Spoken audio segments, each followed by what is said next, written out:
Well, first today, the Prime Minister is, of course, at the G20 in Bali, where, as we all slept, he delivered a speech to fellow world leaders. Addressing in particular the Russian Foreign Minister, Sergey Lavrov, Rishi Sunak said the country must end its illegal occupation of Ukraine and get out of Ukraine and end this barbaric war. But the Prime Minister will face questions over perhaps softening his stance on China, and he hinted he will ditch his plans of declaring China a threat. Well, I'm joined now by Katherine Forster, our political reporter outside Downing Street, with more on what the Prime Minister is up to. And let's start off with this direct confrontation, one might say, of the Russian Foreign Minister. Yes, obviously Sergey Lavrov, the Russian foreign minister, is there in place of Vladimir Putin, who has decided not to show, unsurprisingly, given the fact that they have invaded their neighbour Ukraine, and the world is pretty much united in condemning that. Rishi Sunak very keen to take a tough line, as his predecessors Liz Truss and very notably Boris Johnson did with this, stressing that the person that has the power to change this is Vladimir Putin himself, stressing that the rest of the world must be united, that Britain is behind Ukraine, will give them whatever support they need for as long as it takes. Volodymyr Zelensky was also addressing the G20 via Zoom. He noticeably said, "Dear G19," very overtly excluding Russia from that. So this summit is taking place at a time of huge international tensions. It's the first time, of course, that these world leaders have met since Russia invaded Ukraine earlier in the year, and lots of divisions, lots of tensions. But the Prime Minister very keen to take a tough line on the world stage. Of course, he was at COP27 only just over a week ago, but this is really his first big outing on the world stage. He'll be meeting President Joe Biden tomorrow. I suppose a big part of his attendance of the G20, at least how it's being presented to people here at home, will be in the context of the global economic challenges that we are all facing. The fact that a third of the world is sliding into recession. How does this all play into the autumn budget we're expecting on Thursday? Yes, he is stressing, of course, that the Russian invasion of Ukraine has sent energy prices soaring, has sent food prices soaring, that this is having a massive impact globally and indeed in Britain, and will have a big impact in decisions that the Chancellor Jeremy Hunt and Prime Minister Rishi Sunak are going to be announcing on Thursday. Now, there's Treasury questions at 11:30 today. They will be ranging from everything to supporting families with energy bills, with mortgage costs, to levelling up, to regulation on small businesses. But looking forward, as we've heard again and again and again, eye-wateringly difficult decisions, as the Chancellor says, coming on Thursday.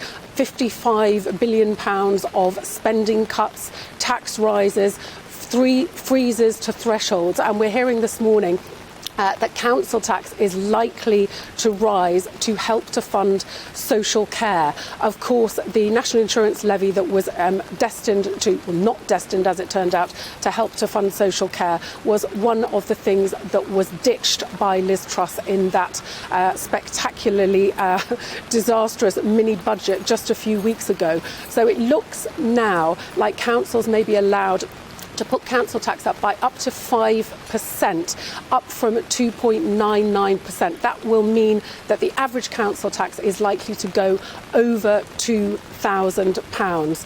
Also, we're hearing some good news for pensioners, not confirmed, of course, till Thursday, but it does look likely that the triple lock will be maintained, that pensions will rise in line with inflation. The energy price freeze, we know, is due to end in April. It sounds like after that it will be much more targeted to the people who really need it the most.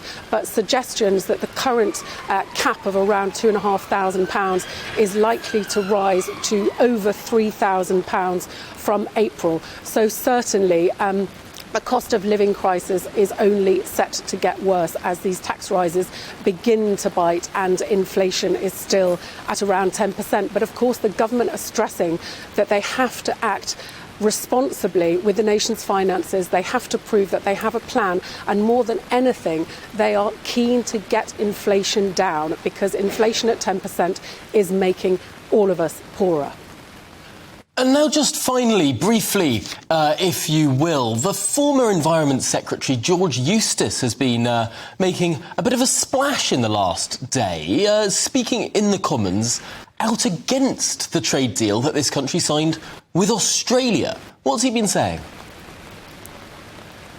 Yes, now that George Eustice is liberated from being Minister for the Environment and on the back benches, he is free to speak as he wishes. And basically he said that the deal that was signed, the trade deal signed with Australia, was not very good at all, despite the rhetoric that we heard at the time. He's basically said that the good bits are attributable to the Department of the Environment, Food and Rural Affairs, but the bad bits are at the foot of the Department of Trade. Now, of course, Liz Truss led that. We hear that she was very keen to get it across the line, that she'd basically asked what was needed to get it by a certain date, and Australia said what was needed, and we, according to George Eustice, gave away far too much. So I think food for thought with trade deals going forward, maybe. Although of course, I suppose many people would say to get a better deal. What George Eustice might say is a concession to Australia, consumers in this country might well say, well, that's cheaper goods for consumers. There's always that battle within trade deals. I suppose there's that eternal battle within the Conservative Party as well, between the free marketeers and perhaps the protectionists. But Katherine Forster, thank you for bringing us all of that from outside Downing Street. Please do get in from the cold and the wet as well. At least the Prime Minister is sunning himself in Bali rather than having to put up with that weather that you are in Downing Street today.